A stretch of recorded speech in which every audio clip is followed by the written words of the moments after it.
If you're looking for end-to-end Excel projects, take a look at this. To YouTube and type more chain Excel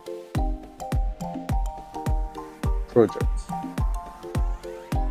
and enter. Alright, so you're after this one that says the only Excel portfolio project you need. Click on it.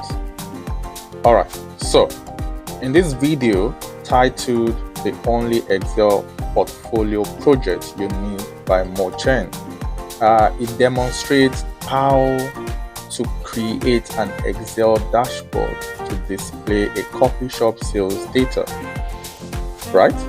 So it uses pivot tables, XLOOKUPS, and index match functions to clean, group, and analyze the data. So the dashboard includes the pivot charts, the bar charts, and the slicer for an interactive analysis of the results. So if you want to try these out, you can get the link on how to download the data sheet from this video, and you can try out from there.